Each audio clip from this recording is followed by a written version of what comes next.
नमस्कार साथियों, कैसे हैं आप सभी। उम्मीद है अच्छे होंगे और आपकी पढ़ाई लिखाई भी ठीक चल रही होगी। दोस्तों, आज की इस वीडियो में हम लोग समझने वाले हैं कि भारतीय राष्ट्रीय कांग्रेस यानी कांग्रेस पार्टी का क्या इतिहास रहा है या इस पार्टी की स्थापना का क्या कारण रहा है, कैसे हुई इस पार्टी की स्थापना। सारी की सारी कहानी आज इस वीडियो में हम समझने वाले हैं और साथ में समझेंगे कि क्या भूमिका रही है कांग्रेस पार्टी की यानी कि भारतीय राष्ट्रीय कांग्रेस की देश को आज़ाद कराने की, क्या क्या महत्वपूर्ण योगदान रहे हैं इस राजनीतिक पार्टी की। सारी चीज़ें हम इस वीडियो में समझने वाले हैं। तो अगर अभी तक आपने चैनल को सब्सक्राइब नहीं किया है तो प्लीज़ सब्सक्राइब कर लें, क्योंकि आपका एक सब्सक्राइब हमें बहुत मोटिवेट रखता है और आगे की वीडियो अपलोड करने के लिए।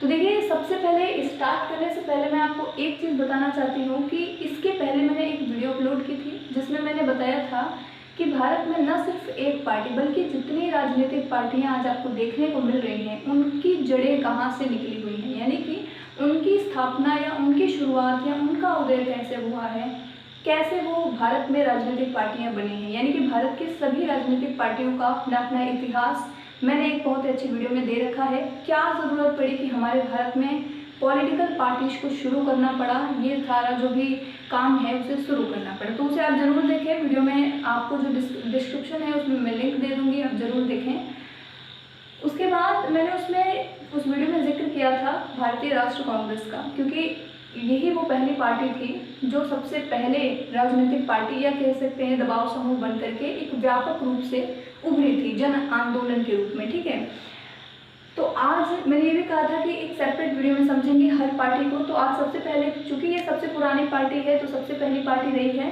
तो इसी वजह से सबसे पहले इसके बारे में समझ लेना बहुत ज़रूरी है। देखिए, सबसे पहले हम इसे समझने के लिए कि इसकी स्थापना कैसे हुई या इसकी स्थापना का कारण क्या रहा, आखिर क्यों कांग्रेस पार्टी शुरू की गई, क्यों कांग्रेस पार्टी का उदय हुआ, तो इसे समझने के लिए हमें औपनिवेशिक शासनकाल को यानी कि अंग्रेजों के शासन को समझना बहुत ज़रूरी है। हमें बहुत ज़्यादा अतीत में नहीं जाना है, छोटी सी कहानी बताएंगे। आप जहाँ भी कहीं हैं चुपचाप थोड़ा सा माइंड को अपने फ्रेश रखिए, बिल्कुल कंसंट्रेट के साथ मेरी बात सुनते रहिए और आपको सारी की सारी कहानी समझ में आ जाएगी कि आखिर कांग्रेस के उदय की जो जड़ें हैं वो आखिर लगी कहाँ से हैं, कैसे इसका स्थापना जो है वो हुआ है। देखिए, बात करते हैं औपनिवेशिक शासनकाल की। 1600 ईस्वी में एलिजाबेथ ने अपने यहाँ से कुछ ईस्ट इंडिया कंपनी के व्यापारियों को भेजा था हमारे भारत में व्यापार करने के लिए, ये हम सभी जानते हैं। 1600 के बाद में कुछ समय तक ये कंपनी हमारे भारत से व्यापार करती रही, लेकिन कुछ ऐसी स्थितियां आई जब इनकी लालच बढ़ने लगी। चूँकि हमारे यहाँ अच्छा शासन नहीं था, मजबूत शासन नहीं था, इसी वजह से इनकी जो आँखें हैं, ये गिद्ध जैसी जो इनकी आंखें थी वो हमारे भारत की तरफ गड़ चुकी थी। इनके मन में ये ख्याल आ चुका था कि अब हमें भारत को किसी भी तरीके से अपने कब्जे में लेना ही लेना पड़ जाएगा और लेना ही पड़ेगा। क्यों, कारण क्या था इसका, मैं एक छोटा सा कारण आपको बताना चाहती हूँ। भारत में या पूरे विश्व में, हम पूरे विश्व की बात करेंगे, सबसे पहले जो औद्योगिक क्रांति थी वो ब्रिटेन में शुरू हुई थी। औद्योगिक क्रांति मतलब किसी चीज़ को जो हम हाथ से बनाते हैं उसको मशीन से बनाने वाली जो कला है वो सबसे पहले कहाँ शुरू हुई थी, ब्रिटेन में हुई थी। यानी कि मशीनीकरण का जो विकास था वो ब्रिटेन में हुआ था। और हम सभी जानते हैं जब किसी चीज़ का उत्पाद करेंगे तो कहीं ना कहीं हमें कच्चे माल की ज़रूरत तो होती ही होती है। तो बस इसी कच्चे माल की ज़रूरत को पूरा करने के लिए ब्रिटेन के जो लोग थे या जो ब्रिटेन था यानी जो इंग्लैंड था, वो क्या करता था, पूरे संसार के जितने देश थे उसकी तरफ अपने निगाहें घुमाता था और जो देश कमज़ोर होता था उसकी तरफ जाना शुरू करता था। पहले व्यापार करता था, धीरे धीरे करके वहाँ की शासन व्यवस्था को उलझ पुंझ कर देता था और फिर उसे अपने गिरफ्त में ले लेता था, उस देश को अपने शासन में ले लेता था। क्यों, सारा का सारा मुद्दा कहाँ पे आ रहा है, उद्योगों से लेकर के उठ रहा है। यानी उद्योगों के लालच में, कच्चे माल के लालच में ये लोग ये सारा जो भी इनका काम था ये करते थे। बस उसी की गिरफ्त में हमारा भारत भी आ गया था। उद्योग करने आए थे, व्यापार करने आए थे, धीरे धीरे लालच बढ़ी, शासन हमारे ऊपर जमाना शुरू कर दिया। तो जब हम लोग बक्सर की लड़ाई में पूरी तरीके से हार चुके थे 1864 ईस्वी में, तो फिर कहीं ना कहीं हम कह सकते हैं भारत में ईस्ट इंडिया कंपनी की पूरी तरीके से जो शासन व्यवस्था है स्थापित हो गई थी। यानी कि अब भारतीयों को ये कहना ज़्यादा बेहतर होता रहा होगा कि हमारे ऊपर किसका शासन हो चुका है, ब्रिटेन का शासन हो चुका है। तो क्या हुआ कि जब हमारे यहाँ ब्रिटेन का शासन होने लगा, यानी जब अंग्रेज हमारे ऊपर शासन करने लगे, तो ये जग जाहिर है, हम सभी जानते हैं कि उन्होंने हमारा बहुत शोषण किया। उन्होंने गरीबों का, जो हमारे यहाँ गरीब थे, उन सभी का सबसे ज़्यादा शोषण किया, अत्यधिक शोषण किया। हालांकि एक ऐसी व्यवस्था थी ब्रिटिश सरकार की जिसमें कहीं ना कहीं पूंजीपतियों को भी ये शोषण वाली हवा जो है वो लग गई थी। तो इसी के लिए जो है हर कोई इस औपनिवेशिक शासन से परेशान सा चल रहा था। धीरे धीरे करके जब इनका यहाँ पे शासन होना शुरू हुआ तो अत्यधिक टैक्स इन्होंने लगाना शुरू किया। किस पे? भारत की जनता पे। धीरे धीरे करके लोगों को एक दूसरे से लड़ाना शुरू किया, क्योंकि ये जानते थे कि अगर कहीं एक हो गए तो फिर हमें यहाँ से जाना पड़ जाएगा। इसी वजह से ये तमाम हिंदू, मुस्लिम और भी जितने मुद्दे थे जाति वगैरह के, उन्हें शुरू करने लगे, उन्हें लड़ाने लगे। एक तरीके से हमारे ऊपर ये कह सकते हैं प्रत्यक्ष और अप्रत्यक्ष दोनों रूप से हमारे ऊपर ये काबिज हो चुके थे, हमारे ऊपर इनका शासन हो चुका था। तो इनके शोषण से हम बिल्कुल परेशान हो चुके थे। किसानों को बहुत ज़्यादा परेशानी हुई थी। हर वर्ग के लोग, यानी कि पूरे देश में चाहे कोई भी हो, वो पूरी तरीके से परेशान हो चुका था। किससे? ब्रिटेन वालों से, यानी कि ब्रिटिश से, अंग्रेजों से। तो फिर क्या हुआ था कि परेशान होते होते बहुत बर्दाश्त हम लोग करते थे, बहुत ज़्यादा बर्दाश्त करते थे। मतलब 1600 ईस्वी से लेकर के 1857 तक का उतना बड़ा सब्र हमारा कब टूट गया? 1857 में टूट गया। कैसे टूटा जरा बताएंगे अभी हम। इतने बड़े शासन में हम कहीं ना कहीं अंग्रेज शासन को झेलते जा रहे थे, हम बर्दाश्त कर रहे थे। कहीं ना कहीं हम सोच रहे थे कि ये अपना काम निकल जाने के बाद एक ना एक दिन जरूर चले जाएंगे और जल्द ही जाएंगे, लेकिन ये जाने का नाम ही नहीं ले रहे थे। ये दिन पर दिन अपनी जो कार्यवाही है वो बढ़ाते ही जा रहे थे और भारत के लोगों को कहीं ना कहीं पूरी तरीके से शोषित करते जा रहे थे, उनका शोषण करते जा रहे थे, उन्हें कष्ट पहुंचाते जा रहे थे। तो हमारा भी जो सब्र का बांध था वो कब टूट गया? 1857 में। जी हाँ, ये बहुत ही बेहतरीन समय रहा है हमारे भारत का और हमारे भारत के गौरव और स्वाभिमान का, क्योंकि यही वो समय है 1857 का जब सबसे पहली क्रांति हुई थी। आप सभी को जानते हैं कि बड़ी प्रसिद्ध क्रांति रही है 1857 की क्रांति, जिसमें मंगल पांडे वो पहले ऐसे व्यक्ति, वो पहले ऐसे भारतीय जिन्होंने भारत के लिए सबसे पहले अपने छाती में गोली खाई थी, उनका नाम था मंगल पांडे। उन्होंने ही सबसे पहले देश को आज़ाद कराने के लिए कदम तो खैर बहुत लोगों ने उठाया था, लेकिन अगर किसी ने गोली खाई थी तो वो कौन थे? मंगल पांडे, जिन्होंने 1857 की क्रांति में सबसे जो है गोली सबसे पहले खाई थी। हालांकि इसके बाद जब वो गोली खाए तो सारे के जितने के इनके सैनिक थे, इनके बैरिक के जितने भी सैनिक थे, उन सभी सैनिकों ने क्या किया? एक दिन के अंदर मेरठ के सारे अंग्रेजों को खत्म कर दिया। अब ये बात आती है कि जब एक दिन में मेरठ के सारे अंग्रेज खत्म हो सकते थे, तो फिर एक साल के अंदर तो पूरे देश से अंग्रेज खत्म हो जाने चाहिए थे, बिल्कुल हो जाने चाहिए थे। लेकिन बात होती है संगठन की और एकता की। उस समय 1857 के टाइम में हर कोई अपनी अलग लड़ाई लड़ रहा था, दिक्कत सबको थी अंग्रेजों से, लेकिन कोई एक होकर के नहीं लड़ रहा था। ठीक है, हालांकि उसके ऊपर, इस टॉपिक के ऊपर मैंने एक सेपरेट सी वीडियो बना रखी है, 1857 की क्रांति यानी आज़ादी की पहली लड़ाई। आप जरूर उसे देखें, बहुत ही बेहतरीन जानकारी है उसमें और आपको अपने राष्ट्रवाद से जोड़ने का पूरा मुख्य उद्देश्य उसमें दिया गया है। अब 1857 में जब हमारा सब्र का बांध टूटा, हमने पहली बार आंदोलन करना शुरू किया, मंगल पांडे ने गोली खाई, तो क्या हुआ? ये तो आंदोलन जो भी था सैनिक विद्रोह कह लीजिए, हालांकि तमाम इतिहासकार इसके अलग अलग नाम देते हैं, लेकिन हम यह ही मानेंगे कि आज़ादी की पहली लड़ाई जब दबा दी गई अंग्रेजों के द्वारा, तो फिर क्या 1857 में हम विफल रहे हैं। हम सभी जानते हैं संगठन नहीं था हमारे अंदर, भाईचारा नहीं थी, इस वजह से हम हार गए। तो जब हम 1857 की क्रांति में हार गए, तो इस क्रांति के बाद अंग्रेज जो थे, अरे वो तो पूरे तरीके से ज्वालामुखी हो गए। किसके प्रति? भारतीयों के प्रति। मतलब उन्हें, उनके अंदर जो एक भाव था वो और ज़्यादा उभर के आ गया सामने कि अब इनका दोगुना शोषण करना है। किसका? भारतीयों का। तो ये कहीं ना कहीं हमारे लिए एक बहुत ही बुरा मैसेज भी सामने आया था कि यार एक तो हम लोगों ने लड़ाई भी लड़ी और फिर हम विफल भी हो गए, अब इसका दोगुना भरपाया हमें करना पड़ेगा और इसका दोगुना शोषण हमारा होगा, और ऐसा भी हुआ भी था।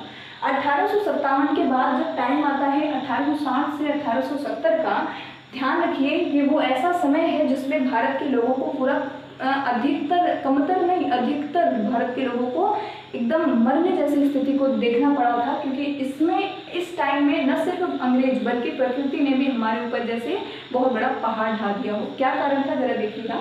1860 और 1870, 1857 की क्रांति के बाद का टाइम है। अंग्रेज पूरे बौखला गए थे, और कहीं ना कहीं अब और तरीके से इन्हें कितने भारतीयों को सताना शुरू कर दिए थे।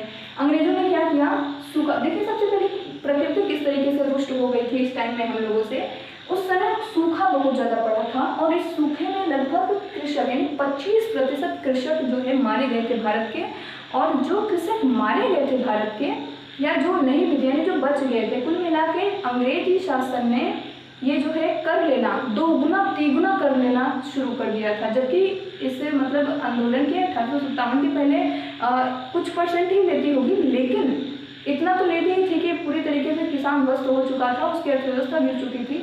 लेकिन जब 1857 का विद्रोह किया गया, सारे किसान शामिल हुए, उसके बाद भी जब वो विफल रहा तो उसके बाद इनका जो गुस्सा था वो दोगुना तिगुना बढ़ गया कि लो तुमसे अब हम और कर लेंगे। 1-2 महीने बाद भगवान ने खुद एक तरीके से कह सकते हैं पूरी व्यवस्था भ्रष्ट कर दी, सूखा डाल दिया, सारी का सारा जो अनाज था वो बिल्कुल नहीं हुआ। और कहीं ना कहीं इनका जो कर था वो भी देने की एक ऊपर से लानत हमारे ऊपर आ गई, ऊपर से हमारे ऊपर एक जोर आ गया था। इसके साथ अंग्रेजों ने एक जो सबसे बहुत बुरा काम किया वो क्या किया, भूमि राजस्व को बढ़ा दिया। भूमि राजस्व के बाद एक जो सबसे बड़ा कारण था इस टाइम का, जिसने भारतीयों को पूरी तरीके से झकझोर के रख दिया था, उनके अंदर एक आक्रोश की भावना को पूरा 101% ला करके रख दिया था, वो था ये कि 1877 में इंग्लैंड में रानी विक्टोरिया का जो है शासन शुरू हुआ। मतलब कि विक्टोरिया कहाँ की रानी बनी, इंग्लैंड की रानी 1877 में बनी थी। और इसी के खुशी में जितने भी अंग्रेज थे भारत के, उन्होंने दिल्ली में समारोह कर दिया। मतलब कि पूरा एकदम भव्य समारोह, एकदम खुशियाँ मनाने लगे हैं। 1877 रहा है, हमारे यहाँ रानी विक्टोरिया आ गई, मतलब इंग्लैंड में रानी विक्टोरिया आ गई। अब इस समारोह को देख करके सारे के सारे भारतीय पूरी तरीके से कह सकते हैं अंदर ही अंदर टूट गए थे और कहीं ना कहीं पूरे गुस्से से पूरे लाल हो गए थे। क्यों, हमारे पास खाने के लिए रोटियाँ नहीं है, 25% किसान देश के मर गए और तुम दोगुने तिगुने ब्याज लगा रहे हो, दोगुने तिगुने कर ले रहे हो, हर तरीके से जितने क्षेत्र हैं सर्वांगीण रूप से हमारा शोषण कर रहे हो। तीसरी बात, तुम दिल्ली समारोह कर रहे हो, हमारे पास खाने की चीज़ें नहीं है और तुम बड़े बड़े लंगर चला रहे हो। इस वजह से भारतीयों को बहुत बड़ा झटका लगा था। तब विक्टोरिया जब बनी थी रानी 1877 में, कहाँ की, इंग्लैंड की। उसके बाद उससे भी बड़ा झटका कब लगा था, 1878 में प्रेस को ही बंद कर दिया। मतलब कि जहाँ लोग एक दूसरे को अपने विचारों को रख रहे थे, यानी अखबार, आप कह सकते हैं अखबार वाला जो चीज़ है ना, वो कहीं ना कहीं देश की बुरी चीज़ों को या जो देश में गलत हो रहा है घटनाओं को दिखाता है, उसी को बंद कर दिया कि जब अखबार में अच्छा अच्छा छापेगा या तो अच्छा छापो या तो बंद ही कर दो। तो ये जो है प्रेस बंद कर दिया गया, जिससे लोगों को पता न चल पाए कि ब्रिटिश सरकार के द्वारा और कदम क्या उठाने जा रहे हैं ब्रिटिश सरकार और कर क्या रही है ना। क्योंकि देखिए अशिक्षित लोगों को समझ पाना उतना कठिन था, उनकी नीतियाँ, ब्रिटिश की नीतियाँ। तो इसी वजह से शिक्षित लोग भी समझ पाने से रहे, इसी वजह से प्रेस को बंद कर दिया कि कोई भी सरकार हो, जिस सरकार में प्रेस बिक चुका होता है या वहाँ की जो कह सकते हैं पत्रकार लोग जो होते हैं, ये जो 4th पिलर ऑफ डेमोक्रेसी जिसे कह सकते हैं हम, जहाँ वो बिक चुका होता है, समझ लीजिए चाहे वो लोकतंत्र हो चाहे राजतंत्र, उसका नष्ट होना लिख चुका है। कब तक, जब तक वो पत्रकार या जब तक प्रेस की व्यवस्था सही नहीं हो जाती तब तक। तो ये बहुत बड़ी भागीदारी निभाते हैं किसी राष्ट्र के लोकतंत्र को बचाए रखने के लिए। और प्रेस बंद कर देने से लोगों में दोगुना आक्रोश शुरू हो गया और उसके बाद होती है स्थापना किसकी, कांग्रेस की। कैसे होती है, देखिए जब लोग प्रेस बंद कर दिए, दिल्ली समारोह कर दिए, तमाम प्रकार के जब शोषण शुरू कर दिए थे कौन, अंग्रेजों ने, तो जो उस समय के थोड़े शिक्षित वर्ग लोग थे, शिक्षित लोग थे, उन्होंने एक दूसरे को एक करना शुरू हो गया।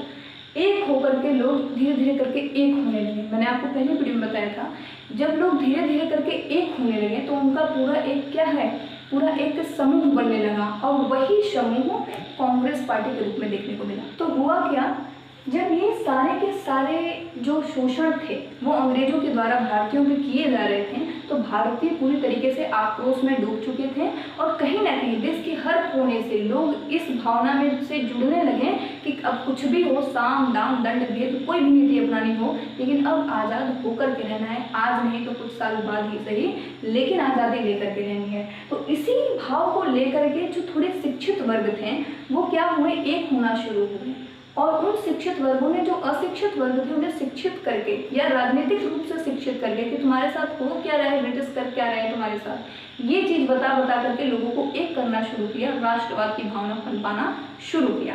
और जब लोग एक होने लगे, उनका एक पूरा समूह बनने लगा, तो वही समूह क्या बन के उभरा, जन आंदोलन, या जिसे हम भारतीय राष्ट्रीय कांग्रेस भी कह सकते हैं।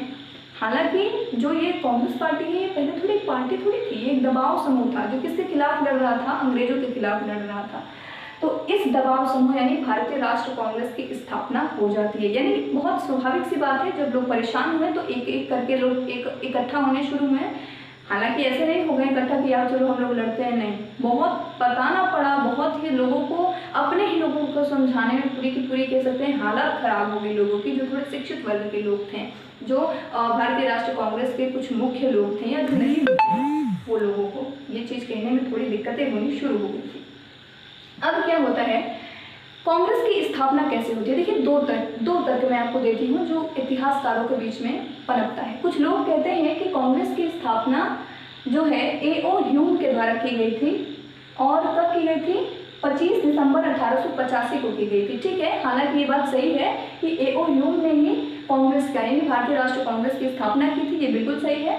लेकिन अब बात आती है कि ये ए.ओ. ह्यूम था कौन? हालांकि ये एक अंग्रेज था, अंग्रेज इंग्लैंड का ही एक व्यक्ति था जो यहाँ पे राजनीतिज्ञ के रूप में समझा जाता था, और भारत में अगर कहें पक्षी विज्ञान का जनक वो यही है, ए.ओ. ह्यूम ही है। और इसके साथ में उस समय जो थियोसॉफिकल सोसाइटी हमारे भारत में चल रही थी, या जो एक संगठन था, उसका जो मुख्य उद्देश्य था धार्मिक और सांस्कृतिक मुद्दों पे सवाल खड़ा करना, या सवाल नहीं मतलब धार्मिक और सांस्कृतिक मुद्दों की बातें करना, उस सोसाइटी का ये सदस्य भी था। कौन? ए.ओ. ह्यूम सदस्य भी था।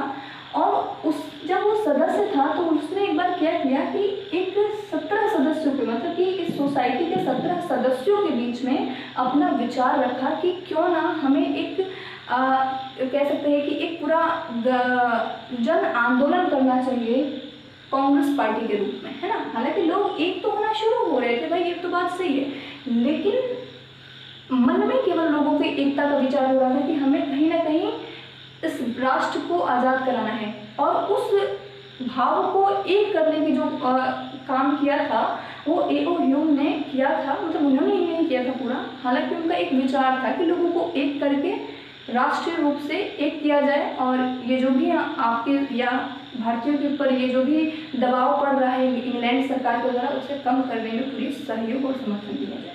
तो कुछ इतिहासकार इसलिए मानते हैं कि ए.ओ. ह्यूम ने बड़ी कह सकते हैं कि भावना यानी भाईचारा के भाव को लेकर के कांग्रेस पार्टी की स्थापना की थी, भारत के लोगों को कल्याण करवाने के लिए कांग्रेस पार्टी की स्थापना कराई थी। पर कुछ लोगों का अलग विचार है। कुछ लोग, अभी सबसे पहले समझ लेते हैं, 28 दिसंबर 1885 को बॉम्बे में 72 लोगों के सामने यानी 72 लोगों की सदस्यता को लेकर के कांग्रेस पार्टी की क्या हो गई, स्थापना हो गई। और उसके बाद ये जो काम है अभी तक चलता आ रहा है धीरे धीरे करके, मतलब 1947 में यही वो पार्टी थी जिसने कहीं ना कहीं व्यापक रूप से देश को आज़ाद कराने में भी सबसे बड़ा सहयोग दिया था। अब बात करते हैं, कुछ लोग जो ऐसा कहते हैं कि ए.ओ. ह्यूम ने एक रंजिश बस कांग्रेस की स्थापना की थी, उसे समझते हैं। पहले लोग क्या कहते हैं, कुछ इतिहासकार, कि राष्ट्र हित के लिए, देश के हित के लिए, भारतीयों के हित के लिए ऐसा किया गया, क्योंकि इन्हें भी शायद कहीं ना कहीं लगाव था भारतीयों से। लेकिन कुछ लोगों का मानना ये है कि जब, बड़े ध्यान से मेरी बात सुनिएगा, जब 1857 की क्रांति के बाद लोग आक्रोशित होने लगे तो अंग्रेजों को लग गया डर कि अब कहीं ना कहीं हमें भगा देंगे एक होकर के। तो इन्होंने क्या किया, कौन, ए.ओ. ह्यूम, क्योंकि वो सदस्य था कहाँ का, अंग्रेज का, तो उसने अपने अंग्रेजों से, यानी जो मुख्य अधिकारी उस समय के थे, जो मुख्य लोग थे अंग्रेजों में, उन्हें, जैसे वायसराय हुए, कोई भी हुआ, उन्हें ये संदेश देना शुरू किया कि हमें इन्हें जो है इनका, मतलब किसी तरीके से इनका मानना ये था, ए.ओ. ह्यूम ये चाहते थे कि लोगों को, यानी जो शिक्षित लोग हैं, जो ये समूह बनाना शुरू कर रहे हैं, इन्हें एक मौका दिया जाए अपने विचारों को रखने का, जिससे इन्हें ब्रिटिश काल या ब्रिटिश शासन के प्रति इनकी मैत्री बढ़े, या इनका जो भाव है वो थोड़ा संलग्नित हो, यानी कि ये इनका जो प्यार है वो थोड़ा हमारे प्रति बढ़ जाए। तो कुछ लोग ऐसा भी मानते हैं कि इस वजह से ए.ओ. ह्यूम ने कांग्रेस की स्थापना की, जब थोड़ा प्यार बढ़ जाएगा तो उतना विद्रोह नहीं करेंगे सब, फिर उसके बाद शोषण किया जाएगा, फिर आगे देखा जाएगा। लेकिन कुछ लोगों का मानना यह भी है, कुछ लोग कहते हैं कि भारतीयों ने खुद एओयू को अपनी तरफ खींचा था, क्योंकि वो जानते थे कि अगर अकेले हम भारतीय इस आंदोलन को शुरू करेंगे या इस दल की स्थापना करेंगे तो हो सकता है ब्रिटिश वाले हमारे ऊपर दबाव बना के इसे खत्म कर दें। तो जब कोई ब्रिटिश का ही इंसान हमारे साथ शामिल होगा तो शायद कहीं ना कहीं ये मुद्दा जो हमारा है वो ऊपर चला जाएगा। तो हालांकि अपने अपने ऐतिहासिक विचार हैं, आप किसे मानते हैं कमेंट करके ज़रूर बताइएगा। क्या आप मानते हैं कि एओयू भारत के प्रति श्रद्धा भाव रखता था या भारत के प्रति सहनशीलता भाव रखता था, या आप मानते हैं कि ये केवल और केवल इसकी एक राजनीति थी, या क्या आप ये मानते हैं कि भारतीयों की ये सोच थी कि हमें किसी तरीके से एओयू को अपनी तरफ करके कांग्रेस पार्टी की स्थापना करवा लेनी है। आप क्या मानते हैं कमेंट बॉक्स में ज़रूर बताएं। साथ में वीडियो कैसी लगी आप ये भी कमेंट करके बताएं। अच्छी लगी तो वीडियो को लाइक करना बिल्कुल ना भूलें, और एक लास्ट बार और चैनल को सब्सक्राइब करना बिल्कुल ना भूलें, ऐसे ही लेटेस्ट वीडियो की नोटिफिकेशन पाने के लिए। धन्यवाद।